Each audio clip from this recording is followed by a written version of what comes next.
Yo siempre he dicho que la terapia es un entrenamiento, un nuevo estilo de vida de una manera más sana. La pastillita me va a regular parte bioquímica. Qué bueno, me estás haciendo un parote. Pero el psicólogo es el que te va a ayudar a transitar en la vida y a saber esquiar y que sí, que no y cómo. O sea, te va a dar las herramientas. Es como esa universidad que te va a entrenar por si tú quieres ser ingeniero, pues tienes que estudiar ingeniería. Claro.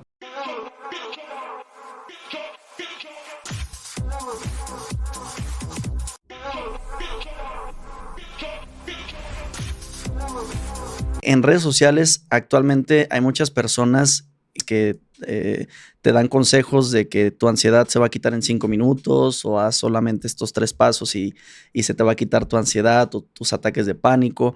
Y la verdad es que creo que una persona con ansiedad somos muy obsesivos y no la creemos, ¿no? Entonces vemos hablar diferentes especialidades de cómo hacer para que se nos quite la ansiedad y creemos que nos estamos tratando viendo un video y pues no nos resulta, al menos a mí no me resultaba, ¿no? Yo hacía diferentes ejercicios cuando tenía los ataques de ansiedad a full y yo decía, es que esto no me está funcionando. Entonces le perdía fe a la psicología, a la psiquiatría, a la religión. Entonces es ahí donde se genera algo, ¿no? Que es que la gente ve videos en redes sociales cortos y cree que se está tratando, ¿no? Cree que está llevando un proceso de sanación.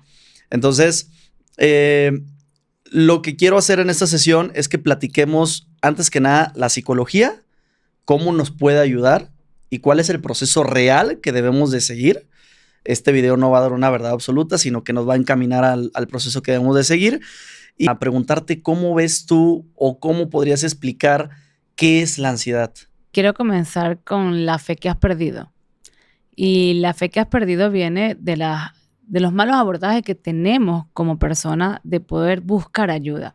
Siempre coloco un buen ejemplo, que es como si se me espichara una llanta y pues ya esta es la cuarta vez que mi llanta se me le sale todo y se me rompe. Entonces voy y a la cauchera o a la llantera y le digo, quiero la llanta más fuerte, más grande, más que no se me explote más nunca, que yo pueda caer en un hueco en las calles que tenemos y pueda salir adelante. Pues mi carro de repente es un carro pequeño, un carro sedán, pero yo compro un caucho 350, una llanta 350. Y ahí es donde yo les pregunto, ¿quisiste solventar la situación? Sí, porque fui a comprar una llanta nueva, pero no la ubicaste con las necesidades que tú estabas en ese momento necesitando, valga la redundancia, porque buscaste una grande, como que una más fuerte, pero una que no le cabe a la situación que tú estás presentando actualmente. Entonces, tenemos la intención de querer buscar ayuda o de querer quitarnos lo que tenemos encima, simplemente a veces buscamos las herramientas inadecuadas o herramientas que no nos van a servir. Y ahí es donde empezamos a validar de que no sirve porque sigo igual y empezamos a perder esa bendita fe. Y es cuando tú ves a la persona que entra y cuando llega con nosotros, ¿cuántos terapeutas? Pues han tenido 15 terapeutas en su haber, 8 psiquiatras, porque se dan de alta ellos solos, porque piensan que tienen las pastillitas mágicas y son un montón de cosas. Entonces, a la pregunta tuya concreta de qué es la ansiedad, pues la ansiedad es una emoción. O sea, es una emoción básica, natural que tenemos todos los seres humanos, como la alegría, la tristeza, la rabia y en sus niveles. ¿Ok? No es igual que yo diga tengo rabia o estoy molesta, que tenga una furia, porque a veces me digo estoy fúrica. Entonces, son volúmenes de las emociones que se van a ir disparando o se van a ir aminorando. Y la ansiedad viene siendo parte de una emoción que nos está ayudando. El mundo es mundo por un proceso ansioso, porque la ansiedad también nos cuida, nos protege y nos guía. Y la ansiedad nos ayuda a tomar ciertas decisiones. Entonces, la ansiedad se va a presentar en nosotros los seres humanos de varias maneras, a nivel conductual, a través de lo que yo hago, a través de emociones, cómo se presenta la emoción en nosotros, a nivel orgánico, a la gente que le da taquicardia, dolor de cabeza, suda, se pone inquieto, presión en la cabeza, etcétera, y a nivel emocional. Entonces, van a haber varias sintomatologías que puede presentar un proceso de ansiedad que no siempre es patológico. De hecho, es normativo y es sano sentir ansiedad. Me preocuparía una persona que esté en una situación difícil y que me diga, estoy normal, no siento nada. Y yo, chuta, o sea, o no sientes nada o no estás identificando tus emociones. ¿Okay? Entonces, han satanizado mucho la ansiedad y nadie quiere sentir. la verdad que nadie quiere sentirse mal. O sea, ¿quién quiere sentirse mal? Pues nadie. Pero también tenemos que aprender a sentirnos mal para sentirnos bien. Y el tema es que ahorita queremos todo mágico. O sea, dame la pastilla mágica, voy para el psiquiatra y le digo, doctor, quíteme lo que tiene. Y yo, pues Claro. quíteme lo que tiene. Y aparte que destaco que la medicación psiquiátrica, los ISRS, que son los medicamentos más recomendados para cuadros de ansiedad, hacen efecto, empieza a hacer efecto al mes, 30 días, y logra su efectividad a los 90. O sea, tampoco es un tratamiento rápido, y es donde empiezan a utilizar otros tipos de medicamentos que sí nos apagan un poquito, que sí pueden ser un poquito más peligrosos a la hora de suministrar al paciente. Entonces, necesitamos entender que la ansiedad, lejos de ser una enemiga, es una emoción que es poco comprendida. Y cuando yo no la comprendo, pues obviamente también la maltrato. Muy bien. Entonces, para recapitular, ahorita vamos a hablar de las somatizaciones y todo eso que se genera en el cuerpo. Podríamos decir que la ansiedad es igual que la alegría, que la tristeza. Sí, pues ahí tenemos, para que lo vean mejor. Inside Out, Intensamente 2. Exacto. Quienes la vieron, ahí se van a dar cuenta. Quienes no, por favor, véanla, tanto la 1 como la 2. Sí. Inside Out es la película donde ansiedad y esos otros amigos llegan a instaurarse. O sea, Claro. Para no spoilear, pero si la ansiedad se fue de la vida de la niña, no. Nunca se fue. Ella llegó para quedarse, porque es una emoción básica, natural, que necesita aparecer cuando tiene que aparecer. Sí. Okay. La diferencia es que cuando aparece ya de forma desregulada o en un nivel ahí es donde empezamos máximo, a abordar. Ahí es donde se empieza a abordar, ¿no? Y ahí es donde empiezan todas aquellas somatizaciones y todos aquellos síntomas físicos que ya cuando ya no son por episodios, sino que ya son de todos los días o de todas las horas, pues empieza a ser molesto para el paciente, ¿no? La sudoración, la taquicardia, el dolor de cabeza. Estos síntomas, ¿cómo los responderías, Belinda? ¿Son reales o no son reales? Son totalmente reales. O sea, el cuerpo está reaccionando a un estímulo.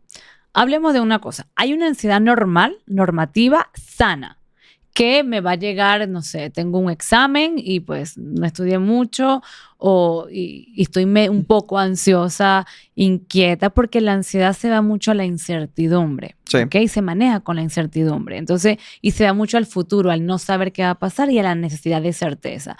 Situaciones de exámenes, una cita ciega, una nueva cita, situaciones que nos pueden generar cierto estado de alerta y de incertidumbre, puede llegar a presentar síntomas de ansiedad normales, necesarios. De hecho, la ansiedad es gastrointestinal.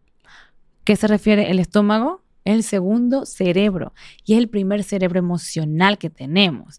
Entonces, de ahí vienen los coloquios de las viejitas que dice, cuando estamos enamorados, tienes maripositas en el estómago. Pues no es que eran maripositas literal, o sea, es que cuando estoy enamorado, que voy a ver a la persona y toda esa ansiedad, el estómago se me revuelve. Y bueno, bonito, le dijeron las maripositas en el estómago. Si estoy ante una situación de que voy a presentar un examen, una exposición, el vacío estomacal. ¿Por qué? Porque el estómago reacciona ante una emoción. O sea, entonces, el cuerpo va a reaccionar de manera sana, natural, a un cuadro de incertidumbre, depresión o de estrés. Eso está bien.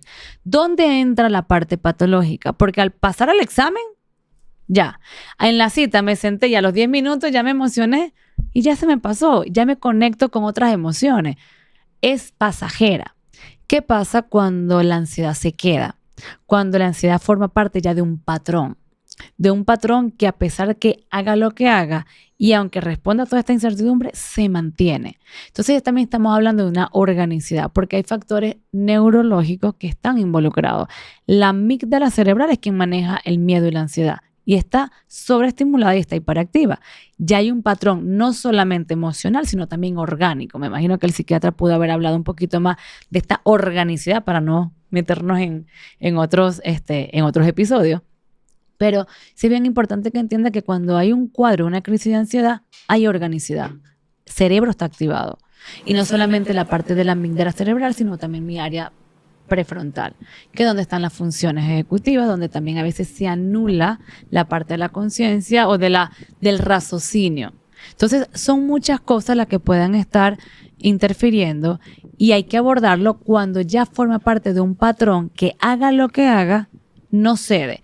Aparte de que particularmente cuando un paciente me llega con síntomas de ansiedad o con diagnóstico de ansiedad, que me dice, me mandó el doctor tal porque quiero que me trabaje, porque tengo un trastorno de ansiedad, mi siguiente pregunta es ¿cuál?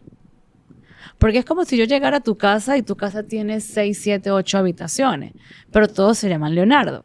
Leonardo José, Leonardo Alberto, Leonardo Ernesto, Leonardo Juan X. Y yo llego buscando a Leonardo y me vas a decir, sí, aquí vive Leonardo, pero ¿cuál Leonardo? Leonardo. No, pero es que yo quiero hablar con Leonardo. Sí, pero ¿cuál Leonardo? Porque la ansiedad tiene una casa con varias habitaciones y cuando yo pregunto cuál, no es igual trabajar con trastorno de pánico a trabajar con un mutismo selectivo o a una fobia social o a una fobia específica o a un trastorno de ansiedad generalizada, ¿ok? O a un trastorno somático de ansiedad por la salud. Aunque son de la misma casa, son de la misma familia, cada habitación es diferente y cada una maneja un patrón diferente a través de su rumia mental y dependiendo de las creencias que puedan estar validando todo este cuadro ansioso. Entonces, es bien importante que entendamos que la ansiedad es una casa que tiene varias habitaciones y que va a depender no solamente de la sintomatología física, como dices tú, me duele la cabeza porque estoy... Pues sí, el dolor de cabeza es de verdad. O sea, tú me vas a decir a mí que no me está doliendo la cabeza o que no estoy sudando cuando estoy a chorro y que se me ven las gotas de sudor, claro, o que estoy temblando y tú me ves que la persona está, claro que es real. O sea, la somatización es tan real en un cuadro clínico y hay que abordarlo también de manera real. En este caso, Belinda, la sugerencia, yo recuerdo en algún momento que fui con una psicóloga y que me sentía muy mal, apenas si llegué a su consultorio, porque las piernas no me funcionaban, estaba sudorando, estaba temblando, tenía una necesidad como de correr. Y recuerdo que llego y le digo, es que sabes que me siento muy mal. Y me dijo, no, tranquilo, todo está en tu mente, tienes que relajarte. Entonces, y tú que, gracias, no lo había pensado. Sí, exacto. Entonces, recibir, ese comentario ya lo había recibido de personas que no eran psicólogos o psiquiatras, pero recibirlo de una psicóloga me conflictuó. Y aunque técnicamente sí podría ser, porque es lo que me decía el psiquiatra, es que la ansiedad sí está en la mente, sí está en el cerebro, no está en el riñón, no está en el estómago. O sea, sí, técnicamente sí es cierto, pero hay un proceso químico, ¿no? Hay un proceso químico, orgánico, y aparte un proceso de emociones y toda esta parte. Entonces, mi pregunta es, la psicóloga o la recomendación sería que cuando las somatizaciones ya son muy poco soportables, la recomendación es que entre un psiquiatra, ¿no? La recomendación es que entren desde mucho antes, no llegar a ese punto. Ok. Lamentablemente tenemos poca cultura terapéutica. La gente piensa que solamente van al psicólogo o a psiquiatra, los que están locos, desbordados, y que ya casi que nos van a internar con la camiseta blanca de fuerza, ¿no? Y tenemos que empezar a cambiar esos estigmas y tenemos que empezar a cambiar esa mentalidad.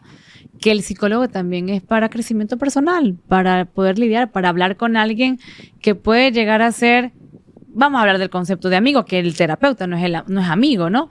Pero como esta persona de confianza con expertise en materia que me puede ayudar a guiar un proceso personal, laboral, familiar, de pareja, etcétera, que dándome las herramientas necesarias para yo poder entrenarme en las diferentes maneras de mi vida, para yo entrenamiento en comunicación. La gran problemática de nuestra vida es problemas de comunicación, no sabemos comunicarnos.